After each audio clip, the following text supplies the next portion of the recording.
सीताराम बंधु आपण अनेक अनेक स्वागत जनावि आपण चैनल विश्वजीत चैनल तरफ हे मे प्रिय भगवती श्रोता बंधुगण विश्वजीत चैनल तरफ सादर स्वागत जनावि आज पुणी छोट प्रयास आरंभ करुच्ची गोस्वामी तुलसीदास श्रीरामच मानस आम पूर्व अध्याय शुणी जे महाराज दशरथ जो बर दुईटा जाचिले राणी कैकेयी कैकेयी मागे से चली मागिया द्वारा भरत राजतिलक पिंधि आउ प्रभु श्रीराम 14 वर्ष वनवास जीवे ये सब कथा शुणिला राज्यवासी मन भितर अनेक अगाध दुख भर रही परस्पर कथा कहु होती जन राजा एवं महान आत्मा ये भाव में 3 वर्ष हो गले ये विचार भी मन भितर धारणा करते भी भल लोक विचार कर कथा नुहे कहीं महान आत्मा महान राजा विषय भी आम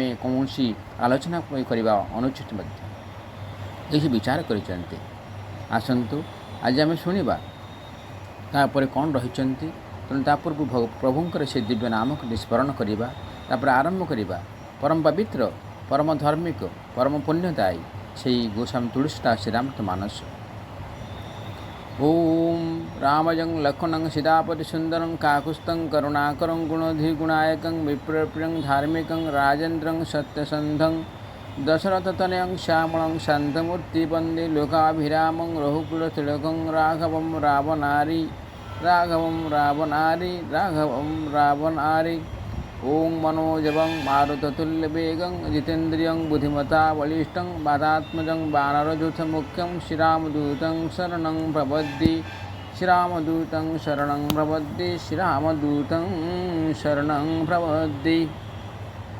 ओं श्रीराम जय राम जय जय राम ओं श्रीराम जय राम जय जय राम ओं श्रीराम जय राम जय जय राम ओम श्रीराम जय राम जय जय राम जय सीताराम बंधु आपण मानक पुणी थे विश्वजीत सादर स्वागत जनावि आसतु आज आम शुणा आम पूर्व अध्याय शुणी जे समस्ते त्यागर प्रतिमा त्यागर पराकाष्ठा ता सहित कथा दे कथा रक्षा करवा रघुकुल परंपरा हिसाब से आज महाराज दशरथ जो कथा देते जे 2टी बर देव बोले आज से बर देते समस्ते कथा होती कहीं ना जी कथा दे कथा कहीकि कथा दे कथा रक्षा कर न पारे से निश्चित भाव निंदनीय बोली समस्त विचार करते तेणु रघुकुल वंश परंपरा अनुसार महाराज दशरथ जो कथा दे कथा रक्षा कर समस्ते कुहाकु होती ये मिड़मान हो जाती मन दुख कर मनर पश्चाताप कर महाराज दशरथ आज कथा कहूना निस्तब्ध हो तले पड़ रही पार्टी कथा बाहर ना से भाई महान आत्मा महान राजा महान महाराजा चक्रवर्ती राजा आज कि भाव में सारा जगत को स्तब्ध करुवा सारा जगत को निजर बल निजर सान्निध्य द्वारा पराक्रम देखा आज जो महान राजा महान दशरथ राजा आज कि भाव में माटी तले पड़ रही कहीं ना श्रीराम के बिना से रहीपर ना श्रीराम होती हृदय जदि शरीर हृदयटा चली जाए ताहले मनीष बंचीपर ना से भली राजा महाराज दशरथ हृदय थे श्रीराम आज श्रीराम जदि 14 वर्ष वनवास जी से बंचे केमती गोटे क्षण भी बंची पार नी खाइले बसिले उठिले चलिले सदाबले श्रीराम को खोजुले मो पुओ को श्रीराम गला कड़े मो आखि आगे देखूना सदाबले कान में गुंजर उठूला श्रीराम श्रीराम श्रीराम बोली तेणु से पदटी से गुंजरण होता पदटी आज शुभ ना कान भितर आखिरे देखिपर ना से श्रीराम को से प्रभु श्रीराम को जो पुत्र भाव में देखी से देखिपर ना तेणु मन भर अनेक अगाध दुख रही अनेक कष्ट रही जंत्रणा रही मन खोली क्या कहीपर ना कहली तुम जहाँ मागुच मागे मुझे कथा ना भरत राजा हो जाऊ कि असुविधा किसी ना मुझे भरत हो कि श्रीराम हो जी तो राजा हवा कथा से हो जातु किसी कथा नुहे कि श्रीराम वनवास न जातु तेणुक सूर्यवंशी राजा रघुकुल नंदन प्रभु श्रीराम तेणु प्रभुकुल से दशरथ राजा महाराजा आज ସୂର୍ଯ୍ୟବଂଶର ଗୁରୁ, ମାନେ ଆମର ରାଜବଂଶର ଅଯୋଧ୍ୟାନଗରର ଗୁରୁ ଥିଲେ, ରାଜବଂଶର ଗୁରୁ ଥିଲେ ସୂର୍ଯ୍ୟଦେବ। ସୂର୍ଯ୍ୟଦେବ କହୁଛନ୍ତି, ସୂର୍ଯ୍ୟଦେବ ତୁମେ ସକାଳ ପାଅ ନାହିଁ, ସେଭଳି ରହିଥାଅ। କିନ୍ତୁ କାଳ ବିକାଳ ମଧ୍ୟରେ ଆଜି ସକାଳ ପାଇଯାଇଛି। ସମସ୍ତେ କଥା କୁହାକୁ ହେଉଛନ୍ତି, ରାଜ୍ୟବାସୀମାନେ କାହିଁ କଥା ହେଉଛନ୍ତି, କାହିଁକି ଆଜି ମହାରାଜ ଦଶରଥ ସଦାବେଳେ ତ ପାହାନ୍ତିରେ ଉଠିଯାଆନ୍ତି, ସକାଳୁ ବହୁତ ଭୋରୁ ସକାଳୁ ଉଠିଯାଆନ୍ତି, ଆଜି କାହିଁ ଉଠୁନାହାନ୍ତି। ମନ ଭିତରେ ସମସ୍ତଙ୍କ ଭିତରେ ବିଚାର କରୁଛନ୍ତି। ତେଣୁ ଏ ଭିତରେ ଆଜି ଆମେ ଶୁଣିବା, କହିବା, ଜାଣିବା ଯେ କିଭଳି ତ୍ୟାଗର ପ୍ରତିମା କିଭଳି କଷ୍ଟ ଦେଇଥାଏ, ଆଉ ବିଜୟ ଲାଭ କରେ ସହଜରେ ନୁହେଁ, ବହୁତ କଷ୍ଟରେ। ଆମେ ପୂର୍ବ ଅଧ୍ୟାୟରେ ଆମେ ଶୁଣିଥିଲେ ଯେ ଶିବି ଦଧିଛି ହରିଚନ୍ଦ୍ର କାହାନୀ, ଏକ ଏକ ସନ କହଇ ବଖାନି, ଏକ ଭରତ କର ସନ୍ମତ କହଇ, ଏକ ଉଦାସ ଭାଇ ଶୁଣି ରହଇ। ଆପଣଙ୍କୁ ପୂର୍ବରୁ କହିଥିଲି ରାଜା ମହାରାଜ ଶିବି କିଭଳି ଭାବରେ ପରୀକ୍ଷା ଦେଇଥିଲେ ଭଗବାନଙ୍କ ପାଖରେ। ଆଜି ଦଧିଚିଙ୍କ ବିଷୟରେ କହିବା, ହରିଚନ୍ଦ୍ରଙ୍କ ବିଷୟରେ କହିବା। ରାଜା ଋଷି ଦଧିଚି ଥିଲେ ଭଗବାନ ବିଷ୍ଣୁଙ୍କ ଭକ୍ତ ଥିଲେ। ସେ ସଦାବେଳେ ପ୍ରଭୁଙ୍କୁ ଭଜନ କରନ୍ତି, ପ୍ରଭୁଙ୍କୁ ତପସ୍ୟା କରନ୍ତି। ଦଧିଚିଙ୍କ କଥା ଏଠି ଆସିଲା ବେଳେ ଆମେ ଶୁଣିବା ଯେ ଯେତେବେଳେ ବୃତାସୁରଙ୍କୁ ମାରିବା ପାଇଁ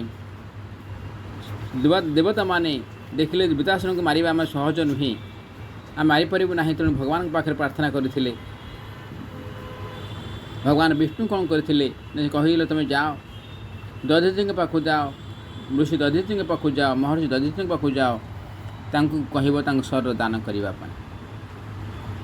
ତାହେଲେ ଯେ ଶରୀରରେ ଯେଉଁ ଅସ୍ଥି ବାହାରିବ, ସେ ଅସ୍ଥିରେ ତୁମେ ବଜ୍ର ତିଆରି କରିବ, ସେ ବଜ୍ର ଦ୍ୱାରା ବୃତାସୁର ମରିବ। ଏଭଳି ଦେଖନ୍ତୁ, ଭଗବାନ ବିଷ୍ଣୁଙ୍କର ଇଚ୍ଛା ଅନୁସାରେ ଦଧିଚି କ'ଣ କଲେ, ଶରୀର ଦାନ କରିବା ତ ସହଜ ନୁହେଁ। ଯଦି ଭଗବାନ କହୁଛନ୍ତି ଶରୀରକୁ ମୁଁ ଦାନ କରିଦେବି, ଶରୀରକୁ ମାନେ ତ୍ୟାଗ କରିଦେବି, ଏଇ ଶରୀର ଦ୍ୱାରା ଯଦି ବଜ୍ର ତିଆରି ହୋଇପାରିବ ତାହେଲେ ହଉ, କିଛି କଥା ନାହିଁ, ମୁଁ ଶରୀରକୁ ଦାନ କରିଦେଉଛି। ଶରୀର ଆଜି ଏ ଶରୀର ଦ୍ୱାରା ଶରୀର ତ୍ୟାଗ କଲେ। ଭଗବାନ ବିଷ୍ଣୁଙ୍କ ପାଖରେ ଶରଣକୁ ଶରୀରକୁ ତ୍ୟାଗ କଲେ ଋଷି ଦଧିଚି। ସେ ଦଧିଚି ଦ୍ୱାରା ସେ ଯେଉଁ ଅସ୍ଥି ବାହାରିଲା, ଅସ୍ଥିରେ ବଜ୍ର ତିଆରି ହେଲା, ବଜ୍ର ଦ୍ୱାରା ବୃତାସୁର ଚାଲିଗଲେ। ବୃତାସୁର ଥିଲେ ଭଗବାନ ବିଷ୍ଣୁଙ୍କର ଭକ୍ତି ବି ଥିଲେ। ବିଷ୍ଣୁର ତେଜ ଦ୍ୱାରା ବିଷ୍ଣୁର ସେଇ ତେଜରେ ପ୍ରଦୀପ୍ତ ହୋଇ ସେ ଅସ୍ଥି ବଜ୍ର ହୋଇଗଲା, ବଜ୍ର ଦ୍ୱାରା ସେ ବୃତାସୁର ବଦ୍ଧ ହେଲେ। ସେଭଳି ଦାନବୀର ହରିଶ୍ଚନ୍ଦ୍ର, ସେ ଥିଲେ ମହାନ ଦାନବୀର। ସେ ଥିଲେ ଦାନବୀର ଥିଲେ, ଏତେ ଦାନବୀର ଥିଲେ ଯେ ସାରା ପୃଥିବୀ, ସାରା ସ୍ୱର୍ଗ ମର୍ତ୍ତ୍ୟ ପାତାଳ ବିଶ୍ୱ ବ୍ରହ୍ମାଣ୍ଡ ସମସ୍ତେ ଆନନ୍ଦରେ ସମସ୍ତେ ପ୍ରଶଂସା କରନ୍ତି। ଏଭଳି ଭାବରେ ଋଷି ବିଶ୍ୱାମିତ୍ର ପରୀକ୍ଷା କରିବା ପାଇଁ, ଭଗବାନଙ୍କ ନିର୍ଦ୍ଦେଶ ପରୀକ୍ଷା କରିବା ପାଇଁ ରାଜା ହରିଶ୍ଚନ୍ଦ୍ର ପାଖକୁ ଆସିଲେ। ସେ କହିଲେ ଯେ ତୁମେ ଯେ ସବୁ ଦାନ କରୁଛ, ତୁମେ ମୋତେ କିଛି ଦାନ କର। ତେଣୁ ସେ ଦାନ କରିବା ଭିତରେ ସେ ମାଗିଛନ୍ତି ତାଙ୍କର ସେ ରାଜ୍ୟବାସୀ, ତାଙ୍କ ରାଜ୍ୟ ମାଗି ଦେଇଛନ୍ତି। ରାଜ୍ୟ ମାଗିବା ପରେ କହିଲେ ହଉ ଠିକ୍ ଅଛି, ମୁଁ କଥା ଦେଇସାରିଛି, କଥା କହିସାରିଛି, ଯେତେବେଳେ ମୁଁ ନିଶ୍ଚିତ ଭାବେ ମୋର ରାଜ୍ୟ ଦେଇଦେଉଛି। ତେଣୁକରି ତାଙ୍କର ସ୍ତ୍ରୀ ରାଣୀ ଆଉ ପୁଅ ସବ୍ୟାଙ୍କୁ ଧରି ସେ ଚାଲିଗଲେ, ବାହାରେ ବୁଲିଲେ। ସେଯୋଗୁଁ କହିଲେ ଯଦି ଦାନ କରାଗଲା, ଦାନରୁ ଦକ୍ଷିଣା କେମିତି ଦିଆଯିବ, ଦକ୍ଷିଣା ଦେବା ପାଇଁ ସବୁ କ'ଣ କଲେ ନା ରାଣୀଙ୍କୁ କ'ଣ କଲେ, ନିଜେ ବିକ୍ରି କରିଦେଲେ ଜଣେ ସାହୁଙ୍କର ପାଖରେ। ସେଠୁ ଯେଉଁ ଅର୍ଥ ଉପାର୍ଜନ ହେଲା, ଯେଉଁ ଦକ୍ଷିଣା ବାହାରିଲା, ସେ ଦକ୍ଷିଣା ପ୍ରଦାନ କଲେ ବିଶ୍ୱାମିତ୍ରଙ୍କୁ। ଏଭଳି ଭାବରେ କିଛି ଦିନ ବିତିଗଲା, ଏଭଳି କଷ୍ଟରେ ଜୀବନ ଯାପନ କଲେ।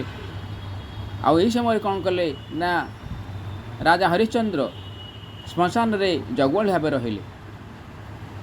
ଜଗୁଆଳି ରହିଲା ପରେ ସମର ଚକ୍ରାନ୍ତ ହିସାବରେ ଯେତେବେଳେ ମାଆଙ୍କ ପାଖରେ ପୁଅ ରହୁଥିଲେ, ତେଣୁ ସେ କ'ଣ କଲେ ନା ଫୁଲ ତୋଳିବା ପାଇଁ ଯାଇଛନ୍ତି, ତାକୁ ସର୍ବାଘାତ କଲେ। ଏ ହେଉଛି ବିଧିର ବିଧାନ ଅନୁସାରେ ହେଇଛି। ତେଣୁକରି ସେ କ'ଣ କଲେ ନା ମାଆ କ'ଣ କଲେ ନା ନିଜ ପୁଅକୁ ଧରିକି ଶ୍ମଶାନକୁ ଗଲେ। ଶ୍ମଶାନ ଦେଖିଲେ, ଶ୍ମଶାନରେ ଜଗୁଆଳି ଥିଲେ ରାଜା ହରିଶ୍ଚନ୍ଦ୍ର। ରାଜା ହରିଶ୍ଚନ୍ଦ୍ର ମାଗିଲେ ଯେ କିଛି ନ ଦେଲେ ବର୍ତ୍ତମାନ ତୁମେ ସଂସ୍କାର କରିପାରିବେ ନାହିଁ। ତେଣୁ ସଂସ୍କାର ଅନୁସାରେ ଯେଉଁ ମାଗିବା କଥା, ଯେଉଁ ପ୍ରାପ୍ୟ ଦେବା କଥା, ସେଠି ସେ ପ୍ରାପ୍ୟ ଦେଇପାରି ନାହାନ୍ତି। ପୁଣି ପରମୁହୂର୍ତ୍ତେ ଦେଖିଛନ୍ତି ଯେ ମୋ ହାତରେ ଯାହା ଅଛି ସେଇଟା ନେଇଯାଅ ଏବଂ ତାକୁ ନେଇ ମୋ ସଂସ୍କାର କର। ତେଣୁ ଏଇ ଯେଉଁ ଭାବନା ଭିତରେ ଏତେ ସବୁ ସମୟ ଯେଉଁ ବିତି ଯାଇଛି, ଏତେ କଷ୍ଟର ସମ୍ଭାଳି ପାରିନାହାନ୍ତି ଭଗବାନ ନିଜେ। ତେଣୁ ଆସିଛନ୍ତି ଋଷି ବିଶ୍ୱାମିତ୍ର ଆସିଛନ୍ତି, ଦେବତାମାନେ ଆସିଛନ୍ତି, ତାଙ୍କୁ ରକ୍ଷା କରିଛନ୍ତି।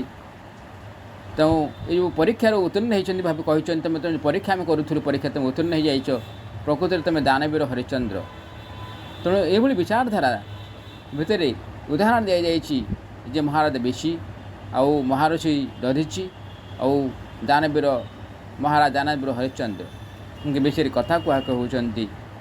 ରାଜ ଅଯୋଧ୍ୟାବାସୀମାନେ ଆଲୋଚନା କରୁଛନ୍ତି କିଭଳି ଭାବରେ କଥା ଦେଇ କଥା ରକ୍ଷା କରୁଛନ୍ତି। ତା ପରିଣତି ହେଉଛି ଦୁଃଖ, ଆଉ ଦୁଃଖ ହିଁ କଷ୍ଟ। ତେଣୁକରି ଆଜି ମହାରାଜ ଦଶରଥ ଆଜି କଷ୍ଟ ପାଉଛନ୍ତି। ଶିବି ଦଧିଚି ହରିଚନ୍ଦ୍ର କାହାନୀ, ଏକ ଏକ ସନ କହଇ ବଖାନି, ଏକ ଭରତ କର ସନ୍ମତ କହଇ, ଏକ ଉଦାସ ଭାଇ ଶୁଣି ରହଇ। ସେମାନେ ପରସ୍ପର ଶିବି ଦଧିଚି ଓ ହରିଚନ୍ଦ୍ରଙ୍କ ଚରିତ୍ର ଚର୍ଚ୍ଚା କରିବାକୁ ଲାଗିଲେ। କେହି ଏଥିରେ ଭରତଙ୍କ ସମ୍ମତି ଅଛି ବୋଲି କହିଲେ, କେହି ଏସବୁ ଶୁଣି ଉଦାସୀନ ଭାବରେ କିଛି ନ କହି ରହିଗଲେ। କାନ ମୁଦିକର ରଦ କହି ଜିହା, ଏକ କହଇ यह बात ଅଲିହା, ସୁକୃତୁ ଯାହିଁ ଅସ କହତ ତୁମ୍ହାରେ, ରାମ ଭରତ କହୁ ପ୍ରାଣ ପ୍ୟାରେ। ଅର୍ଥାତ୍ ଆଉ କେହି କାନରେ ଆଙ୍ଗୁଳି ଦେଇ ଜିଭ କାମୁଡ଼ି କହୁଥାନ୍ତି ଏସବୁ ମିଛ କଥା। ଏପରି କଥା କହିଲେ ମନୁଷ୍ୟ ପୁଣ୍ୟ ନଷ୍ଟ ହୋଇଯିବ। ଭରତ ତ ଶ୍ରୀରାମଙ୍କର ପ୍ରାଣ ପରି ପ୍ରିୟ ଥିଲେ। ଚନ୍ଦୁ ଚବେ ବରୁ ଅନଲୋକନ, ସୁଧା ହୋଇ ବିଷ ତୁଲ, ସପନେ ହୁ କବହୁ ନ କରହିଁ, କିଛି ଭରତୁ ରାମ ପ୍ରତିକୂଳ। ଅର୍ଥାତ୍ ଚନ୍ଦ୍ର ଅଗ୍ନିବର୍ଷା କରିପାରେ, କାହିଁ ଚନ୍ଦ୍ରର ସ୍ୱଭାବ ହେଉଛି ଥଣ୍ଡା ବର୍ଷା କରିବା, ବନସ୍ପତି ବର୍ଷା କରିବା, ଶୀତଳତା ପ୍ରଦାନ କରିବା। ଅମୃତ ବିଷ ହୋଇଯାଇପାରେ, କିନ୍ତୁ ଭରତ ସ୍ୱପ୍ନରେ ସୁଦ୍ଧା ଶ୍ରୀରାମଙ୍କ ବିରୁଦ୍ଧରେ କିଛି କହିପାରିବେ ନାହିଁ, କିଛି କହିବେ ନାହିଁ, କିଛି କରିବେ ନାହିଁ। ଏଇଟା ସ୍ୱତନ୍ତ୍ର କଥା, ସୁନ୍ଦର କଥା। ଏଠି ଉଦାହରଣ ଦିଆଯାଇଛି। ଚନ୍ଦ୍ରର ସ୍ୱଭାବ ହେଉଛି ଶୀତଳତା ପ୍ରଦାନ କରିବା। ଚନ୍ଦ୍ର ଚାହିଁଲେ ଅଗ୍ନି ବର୍ଷା କରିପାରନ୍ତି, ଅମୃତ ବିଷ ପରି ମଧ୍ୟ ହୋଇଯାଏ, କିନ୍ତୁ ଭରତ ସ୍ୱପ୍ନରେ ସୁଦ୍ଧା ଶ୍ରୀରାମଙ୍କ ବିରୁଦ୍ଧରେ କିଛି କରିବେ ନାହିଁ। ଏକ ବିଧାତ ହିଁ ଦୂଷଣୁ ଦେହି, ସୁଧା ଦେଖାଇ ଦିନ ବିଷୁ ଯେହି, ଖର ଭରୁ ନଗର ସୁଚୁ ସବ କାହୁଁ, ଦୁଃସହ ଦାହୁଁ ଉର ମିଟାଉ ଛାହୁ। ଅର୍ଥାତ୍ ଯେଉଁ ବିଧାତା ଅମୃତ ଦେଖାଇ ବିଷ ଦେଇଦେଲା, କେହି ସେ ବିଧାତାଙ୍କୁ ଦୋଷ ଦେଉଥାନ୍ତି। ନଗରରେ ଚହଳ ପଡ଼ିଗଲା, ସମସ୍ତେ ଚିନ୍ତିତ ହୋଇପଡ଼ିଲେ, ଲୋକଙ୍କ ହୃଦୟରେ ଦୁଃସହ ଜ୍ୱାଳା ଜାତ ହେଲା, ସବୁ ଆନନ୍ଦ ଉତ୍ସାହ ଭାଙ୍ଗିଗଲା। ବିପ୍ରବଧୂ କୁଲମାନ୍ୟ ଜଠେରି, ଯେ ପ୍ରିୟ ପରମ କକେଇ କେରି, ଲଗି ଦେନ ଶିଖ ଶିଲୁ ସରାହି, ବଚନ ବାନ ସମ ଲାଗ ହିତାହି। ଅର୍ଥାତ୍ ବ୍ରାହ୍ମଣ ସ୍ତ୍ରୀମାନେ, କୁଳର ମାନନୀୟ ବୃଦ୍ଧାମାନେ, ଯେଉଁମାନେ କୈକେୟୀଙ୍କର ଅତ୍ୟନ୍ତ ପ୍ରିୟ ଥିଲେ, ସେମାନେ ତାଙ୍କ ସ୍ୱଭାବକୁ ପ୍ରଶଂସା କରିବା ଛଳରେ ତାଙ୍କୁ ବହୁତ ବୁଝାଇଲେ, କିନ୍ତୁ କୈକେୟୀଙ୍କୁ ସେସବୁ ସ୍ୱର ବିନ୍ଧିଲା ପରି ଲାଗିଲା। କହୁଛି ବ୍ରାହ୍ମଣ ସ୍ତ୍ରୀମାନେ ଆଉ କୁଳର ମାନନୀୟ ବୃଦ୍ଧାମାନେ, ଯେଉଁମାନେ କୈକେୟୀଙ୍କ ଅତ୍ୟନ୍ତ ପ୍ରିୟ ଥିଲେ, ସେମାନେ ତାଙ୍କ ସ୍ୱଭାବକୁ ପ୍ରଶଂସା କରିବା ଛଳରେ ତାଙ୍କୁ ବହୁତ ବୁଝାଇଲେ, କିନ୍ତୁ କୈକେୟୀଙ୍କୁ ସେସବୁ ସ୍ୱର ବିନ୍ଧିଲା ପରି ଲାଗିଲା। ଭରତୁ ନ ମୋହି, କାହିଁକି ନା ସମସ୍ତେ ଜାଣିଲେ ଏସବୁ ଠିକ୍ କଥା ନୁହେଁ। କୈକେୟୀଙ୍କ ଯେଉଁମାନେ ପ୍ରିୟ, ସେମାନେ ସମସ୍ତେ ବ୍ରାହ୍ମଣ ସ୍ତ୍ରୀମାନେ, କୁଳର ମାନ୍ୟ ବୃଦ୍ଧାମାନେ ସମସ୍ତେ ଆସି କୈକେୟୀଙ୍କୁ ବୁଝେଇଲେ, କିନ୍ତୁ ବୁଝେଇବା ଫଳରେ ତାଙ୍କର ଯେ ପ୍ରିୟ ଥିଲେ ସମସ୍ତେ ବୁଝେଇଲେ ଆସିକି, କହିଲେ ଏଇଟା କରିବା ଠିକ୍ ନୁହେଁ। କୈକେୟୀ ତୁମର ଯେଉଁ କଥା ଦେଇଛ, କଥା ତ ନେଇଯାଅ, ସେସବୁ କର ନାହିଁ। ଭରତ ରାମ ବନବାସ ନ ଯାଆନ୍ତୁ, ଭରତ ରାଜା ନ ହୁଅନ୍ତୁ, ଆଜି ଶ୍ରୀରାମ ରାଜା ହୁଅନ୍ତୁ, ଏଇଭଳି କଥା କହୁଛନ୍ତି, ବୁଝଉଛନ୍ତି। ଭରତ ନ ମୋହି ପ୍ରିୟ ରାମ ସମାନା, ସଦା କହୁ ଏହୁ ସବୁ ଯୋଗୁ ନା ଜାନା, କରହୁ ରାମ ପର ସହଜ ସନେହୁ, କେହି ଅପରାଧ ଆଜୁ ବନୁ ଦେହୁ। ଅର୍ଥାତ୍ ସେମାନେ ବୁଝାଇ କହିଲେ, ତୁମେ ତ ସବୁବେଳେ କୁହ ଯେ ଶ୍ରୀରାମଚନ୍ଦ୍ର ତୁମର ଭରତ ଠାରୁ ବି ଅଧିକ ପ୍ରିୟ, ଖାଲି ଆମେ କାହିଁକି? ଏଇ କଥା ସାରା ଜଗତ ଜାଣେ। ଶ୍ରୀରାମକୁ ତ ତୁମେ ଏତେ ସ୍ନେହ ଶ୍ରଦ୍ଧା କରୁଥିଲ, ସେ ଏପରି କି ଅପରାଧ କରିଦେଲେ ଯେ ଆଜି ତୁମେ ତାଙ୍କୁ ବଣକୁ ପଠାଇ ଦେଉଛ?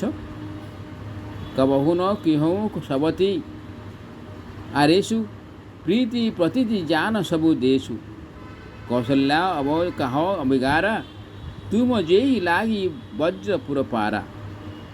ଅର୍ଥାତ୍ ତୁମେ ତ କେବେ ଦିନେ ବି ସୌତୁଣୀଙ୍କ ସାଙ୍ଗେ ବାଦ କରିନାହ। ବ୍ରାହ୍ମଣ ସ୍ତ୍ରୀମାନେ ନିଜ ପ୍ରିୟ ଲୋକମାନେ କହୁଛନ୍ତି, ବୁଝାଉଛନ୍ତି କୈକେୟୀଙ୍କୁ, ତୁମେ ତ କେବେ ବି ଦିନେ ହେଲେ ତୁମ ସୌତୁଣୀଙ୍କ ସଙ୍ଗେ ବାଦ କରିନାହ। ସାରା ଦେଶ ତୁମର ପ୍ରେମ ଓ ବିଶ୍ୱାସ କଥା ଜାଣେ। ଆଜି କୌଶଲ୍ୟା ତୁମର କ'ଣ ଏପରି ବିଗାଡ଼ି ଦେଲେ ଯେ ସେଥିପାଇଁ ତୁମେ ସାରା ନଗରଟା ଉପରେ ବଜ୍ର ପକାଇଦେଲ? ସିଓ କି ପ୍ରିୟ ସବୁ ପରି ହରେହି ଲଖନୁ କି ରହି ହହି ଧାମ ରାଜୁ କି ଭୁଞ୍ଜବ ଭରତପୁର ନୃପୁ କି ଜିହି ବିନୁ ରାମ। ଅର୍ଥାତ୍ କ'ଣ ସୀତା ତାଙ୍କ ପତିଙ୍କ ଠାରୁ ବା ଶ୍ରୀରାମଚନ୍ଦ୍ର ଅଲଗା ହୋଇ ରହିପାରିବେ? ଲକ୍ଷ୍ମଣ କ'ଣ ଶ୍ରୀରାମକୁ ଛାଡ଼ି ଘରେ ରହିପାରିବେ? କ'ଣ ଶ୍ରୀରାମଙ୍କ ବିନା ଭରତ ରାଜ୍ୟ ଭୋଗ କରିପାରିବେ? ରାଜା କ'ଣ ଶ୍ରୀରାମଙ୍କ ବିନା ଜୀବନ ଧରି ରହିପାରିବେ? ଅର୍ଥାତ୍ ଆଉ ସୀତା ରହିବେ ନାହିଁ, କି ଲକ୍ଷ୍ମଣ ରହିବେ ନାହିଁ, କି ଭରତ ରାଜୁତି କରିବେ ନାହିଁ, କି ରାଜା ବି ବଞ୍ଚିବେ ନାହିଁ। ଏସବୁ ନଷ୍ଟଭ୍ରଷ୍ଟ ହୋଇଯିବ। ଦେଖନ୍ତୁ କିଭଳି ଭାବରେ ଗୋଟିଏ କଥା ପାଇଁ ସାରା ପରିବାର ସେଭଳି ଭାବରେ ଦୁଃଖ ନିର୍ମାଣ ଧ୍ୱଂସ ହୋଇଯାଉଛି। କିଭଳି ଭାବରେ ସମ୍ପୂର୍ଣ୍ଣ ଆନନ୍ଦଟା ଦୁଃଖରେ ପରିଣତ ହୋଇଯାଉଛି। ବିଚାର କରୁଛନ୍ତି, ଯଦି ଶ୍ରୀରାମ ରାଜା ହେବେ, ଶ୍ରୀରାମ ଯଦି ବଣକୁ ଯିବେ ହେରି, ତାହେଲେ ସେ ସୀତା କ'ଣ ସାଙ୍ଗରେ କ'ଣ ସୀତା କ'ଣ ରହିବେ ଘରେ? ସେ ରହିବେ ନାହିଁ। ତାହେଲେ କ'ଣ ଲକ୍ଷ୍ମଣ କ'ଣ ଶ୍ରୀରାମକୁ ଛାଡ଼ି ରହିପାରିବେ? ଅର୍ଥାତ୍ ଆଉ ଗୋଟିଏ କଥା ହେଉଛି, ଭରତ କ'ଣ ରାଜା ହେବେ, ଶ୍ରୀରାମଙ୍କ ବିନା ସେ ରାଜା ହୋଇପାରିବେ? ଆଉ ଗୋଟେ କଥା ହେଉଛି, ଯଦି ଶ୍ରୀରାମ ରହିବେ ନାହିଁ, ବନକୁ ଚାଲିଯିବେ, ଯେ ଶ୍ରୀରାମଙ୍କ ବିନା ରାଜା ଦଶରଥ କ'ଣ ବଞ୍ଚିପାରିବେ? ଅସ ବିଚାରି ପୁର ଛାଡ଼ହୁ କହୁ ଶୋକ କଲଙ୍କ କୋଠି ଜନି ହୋହୁ ଭରତ ଅବଶ୍ୟ ଦେହୁ ଯୁବରାଜୁ କାନନ କାହ ରାମ କର କାଜୁ। ଅର୍ଥାତ୍ ଏସବୁ କଥା ବିଚାର କରି ତୁମେ କ୍ରୋଧ ଛାଡ଼ିଦିଅ। ତୁମେ ଶୋକ ଓ କଳଙ୍କର ପସରା ହୋଇଯାଅ ନା। ଚାହୁଁଛ ତ ଭରତକୁ ଅବଶ୍ୟ ଯୁବରାଜ ପଦ ଦେଇଦିଅ, କିନ୍ତୁ ଶ୍ରୀରାମଙ୍କର ବଣରେ କି କାମ? ନାହିନ ରାମ ରାଜ କି ଭୂଖେ ଧର୍ମ ଧୁରିନ ବିଷୟ ରସ ସୁରୁଖେ ଗୁର ଗୃହ ବସହୁ ରାମ ତଜି ଗେହୁ ରୂପ ସନ ଅସ ବରୁ ରୁଷର ଲେହୁ। ଅର୍ଥାତ୍ ଶ୍ରୀରାମଙ୍କର ରାଜ୍ୟପ୍ରାପ୍ତି ଲାଳସା ନାହିଁ, ସେ ଧର୍ମର ଟେକ ରଖନ୍ତି, ସେ ବିଷୟ ପ୍ରତି ନିଷ୍ପୃହ। ତେଣୁ ତୁମେ ଭୟ କର ନାହିଁ ଯେ ଶ୍ରୀରାମ ବଣକୁ ନ ଯାଇ ଅଯୋଧ୍ୟାରେ ରହିଗଲେ ଭରତଙ୍କ ରାଜୁତିରେ ବିଘ୍ନ ଘଟାଇବେ। ଏଥିରେ ଯଦି ସନ୍ତୁଷ୍ଟ ନୁହଁ, ତେବେ ତୁମେ ରାଜାଙ୍କୁ ଆଉ ଗୋଟିଏ ବର ମାଗ ଯେ ଶ୍ରୀରାମ ଘର ଛାଡ଼ିଦେଇ ଗୁରୁଙ୍କ ଘରେ ରୁହନ୍ତୁ। ଯେଉଁ ରହି ଲଗି ହଉ କହେ ହମାରେ नहीं लागे ही कछु हाथ तुम्हारे जो परिहास किन्नी कछु धोई तो कही प्रगट जनाबहु सोई। अर्थात जदि तुम्हें आम कहवा अनुसार न चलिब तेबे जानी रख एथिरे तुमर कौनसी लाभ हेब नाही। यदि परिहास बा थटारे एपरि कहिछ तेबे ताहा खोली कहिदियो। राम सरिष सुत कानन जोगु कहा कही सुनी तुम कहू लोगु उठहु बेगी सोई करहु उपाय जेहि विधि शोकु कलंक न साई। अर्थात रामंक परि पुओ कौन बनकु जीवार योग्य कि? यह शुणी लोके तुमको कौन न कहे? तेणु शीघ्र उठ, जो उपाय कले यही शोक और कलंक नाश हेब शीघ्र से उपाय कर। ये कैकेयींकर जन हितैषी माने कैकेयींकर जो प्रिय माने कैकेयी जहाँ भल पाउथिले कैकेयी जो मैंने भल पाउथिले समस्ते आज कैकेयी बुझाऊँ जे ये काम करने अनुचित। जदि तुम मन मत थटार परिहास तुम कहीदेच ताहले से शोक और दुख किभली भाव में परिसमाप्ति घटब से विचार कर, से कह जो भाव में तुम भावुच जे राम राजा होइजिबे। बर्तमान भरत राजा हेले जो राम पाखे रहिले असुविधा करेंगे ताले ठीक कथा, सी पाखे किसी तो करवा कथा नुहे, सी तो से नुहे। जदि से भावुच ताले गुरुंक पाखे से रही जातु श्रीराम बण को न जाई गुरुंक पाखे रुहतु परम भल हम। ये समस्ते ଭଲ ପାଇବେ, ସମସ୍ତେ ଭଲ ହେବେ ଆଉ ସମସ୍ତ ପରିବାରଟା ଭଲ ରହିପାରିବ। କାହିଁକି ନା ସମସ୍ତେ ସମସ୍ତଙ୍କ ଜଡ଼ିତ ଭାବରେ ସମସ୍ତଙ୍କ ଭାବରେ ନିଜକୁ ପ୍ରଭୁଙ୍କୁ ଶ୍ରୀରାମଙ୍କ ପାଖରେ ସେତେ ନିର୍ମାଣ ଅଛନ୍ତି, ଏତେ ଭଲ ପାଆନ୍ତି ଯେ କାହିଁକି ସେ ପ୍ରଭୁ ଶ୍ରୀରାମ ସେ ସମସ୍ତଙ୍କ ଅତି ପ୍ରିୟ, ସମସ୍ତଙ୍କର ଅତି ସ୍ନେହ, ସମସ୍ତଙ୍କ ଅତି ଗେଲା, ସମସ୍ତେ ସେ ଆନନ୍ଦ କନ୍ଦ ଭଗବାନଙ୍କ ପାଖରେ ସମସ୍ତେ ଆଜି ନତମସ୍ତକ ଯେ ପ୍ରଭୁଙ୍କୁ ଏଭଳି ବିଚାର ଏଭଳି ଭାବରେ ଅଯୋଧ୍ୟା ନଗର ଛାଡ଼ି ଚାଲିଯିବେ ସମସ୍ତଙ୍କ ମନ ଭିତରେ ଦୁଃଖ ଓ ଯନ୍ତ୍ରଣା। ତା ସହିତ ଆଉ ଗୋଟିଏ କଥା ହେଉଛି ଯେ ରାଜା ଦଶରଥ କ'ଣ ଶ୍ରୀରାମଙ୍କ ବିନା କ'ଣ ବଞ୍ଚିପାରିବେ? ତେଣୁ ସମସ୍ତଙ୍କ ମନ ଭିତରେ ଏଭଳି କୁହାକୁ ହେଉଛନ୍ତି।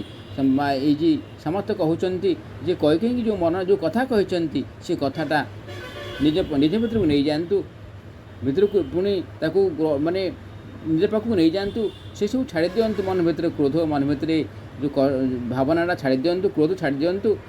ଯେଭଳି ଭାବରେ ଶ୍ରୀରାମ ରହୁଥିଲେ ରୁହନ୍ତୁ, ଭରତ ରାଜା ହେବା କଥା ହୁଅନ୍ତୁ, କିନ୍ତୁ ବଣକୁ ସେ ନ ଯାଆନ୍ତୁ। ଯାହାଦ୍ୱାରା ପରିବାର ବଞ୍ଚିଯିବ, ପରିବାର ନଷ୍ଟଭ୍ରଷ୍ଟ ହେବ ନାହିଁ। ଆଜି ଆମେ ଶୁଣିଲେ ଯେ ପ୍ରଭୁ ଶ୍ରୀରାମଙ୍କ କୈକେୟୀ ଆଉ ଦଶରଥଙ୍କ ବିଷୟରେ କିଛି ନା କିଛି ଆମେ ଶୁଣିବାକୁ ପାଇଲେ, ଜାଣିବାକୁ ପାଇଲେ। ଆସନ୍ତାକାଲି ନିଶ୍ଚିତ ଭାବେ ଆପଣଙ୍କୁ ଆଉ ବିଷୟରେ ଜଣାଇବି। ରହୁଛି ବନ୍ଧୁ, ନମସ୍କାର। ଜୟ ସୀତାରାମ, ଜୟ ସୀତାରାମ, ଜୟ ସୀତାରାମ।